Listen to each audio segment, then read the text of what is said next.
Caio, você fala muito sobre arquétipos.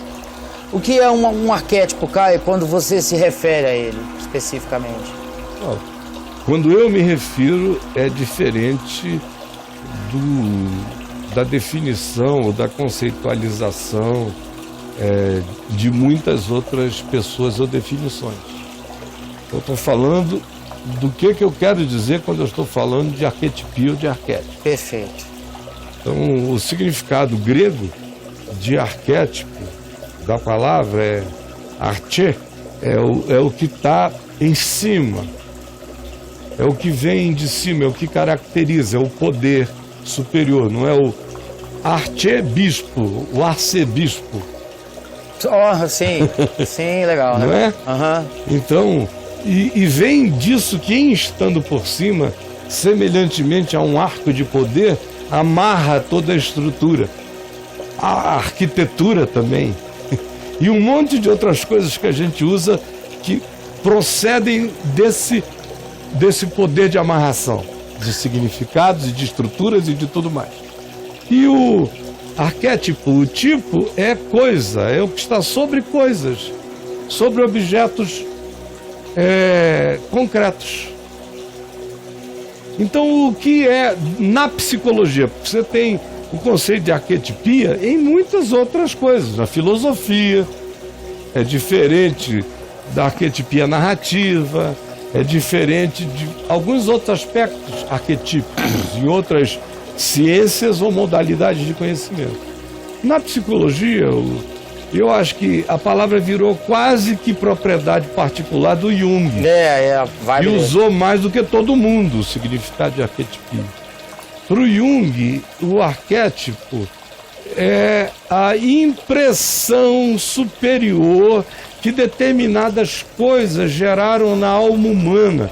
E a partir daquele impacto original, tanto mais antigo, tanto mais original tenha sido a força daquele significado, mais aquilo vai se transformar num conceito, ou seja, numa arquetipia, num poder imantador de coisas que vão ser transferidos para outros grupos e para outras gerações, através de sonhos, de narrativas, de culturas, de impressões, de múltiplas transferências, tendendo a crescer, aumentar e aumentar.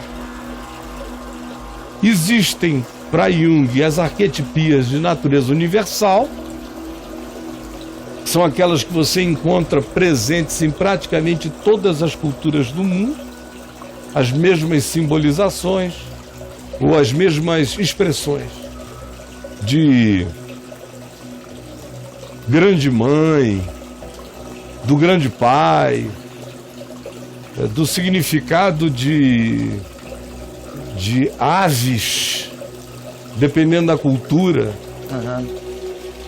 do significado de constelações, a serpente, animais, o mundo animal, quando ele é mitificado, ele se enche de símbolos e arquetipias.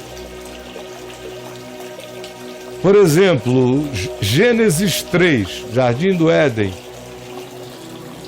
é uma linguagem, a narrativa é mítico, simbólica, de algo que está na essência das coisas, sendo, portanto, comum na essência das coisas, se transformou numa arquetipia humana. Ou seja, estará presente em todos os modelos e maquetes da natureza humana, aqueles encontros, aqueles agentes, aqueles protagonistas estarão presentes, especialmente porque é muito difícil você, quando trabalha com arquetipias que envolvem figuras humanas ou imagens humanas, diferenciá-las dos mitos e das simbolizações. Elas acabam trabalhando profundamente juntas.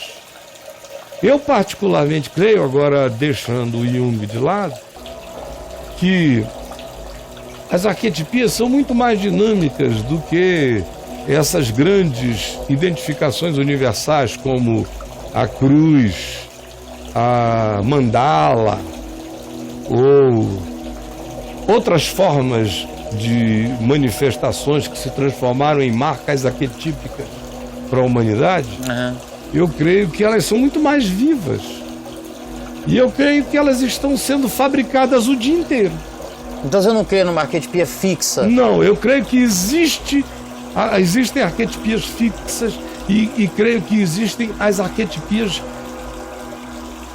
do tempo. Porque, primeiro, quando o Jung estudou arquetipias, o mundo ainda era fixo. Sim. Ainda era um mundo newtoniano. Não tinha essa dinâmica. Não. As novas tecnologias tornaram o mundo um e as arquetipias viajam pela web. Nos dias do Jung, elas dependiam de sonhos e trocas e da viagem da comunicação humana. Hoje, nós temos um inconsciente coletivo sendo transformado a partir das nossas trocas na rede.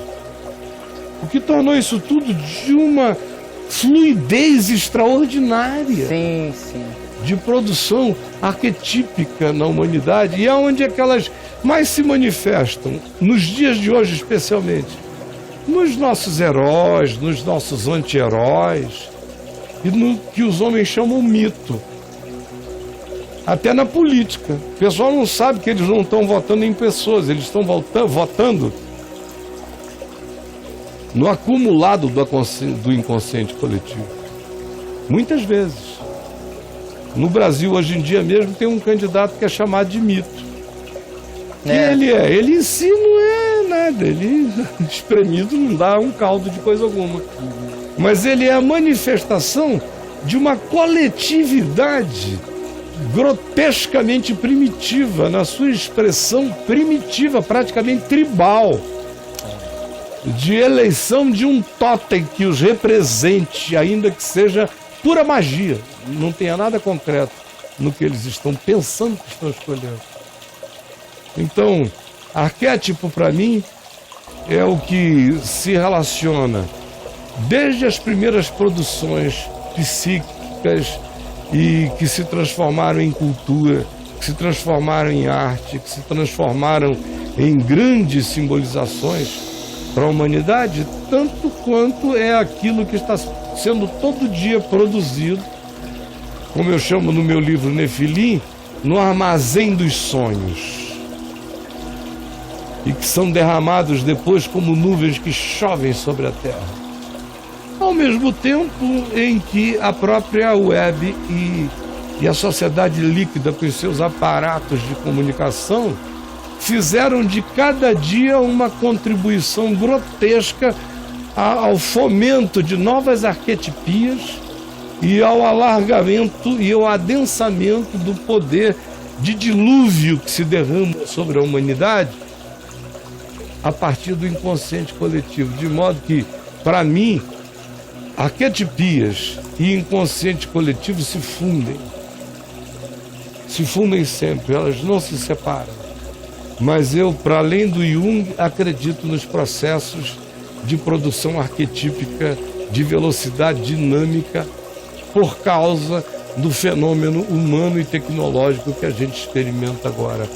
Isso, o que foi a arquetipia antiga se mantém, mas eu ouço os sonhos das pessoas e também vejo as expressões da coletividade, quando uma coletividade inteira começa a praticar uma mesma coisa sem nenhum acordo, o que é um sintoma do derrame do inconsciente coletivo, e vejo que as expressões de arquetipia já combinam muito mais com as próprias construções dos mitos, dos heróis ou dos anti-heróis que a sociedade vai produzindo consciente e inconscientemente à nossa volta. Eu não sei se interessou a alguém essa minha resposta, mas é isso aí. Tá maravilhoso, cara.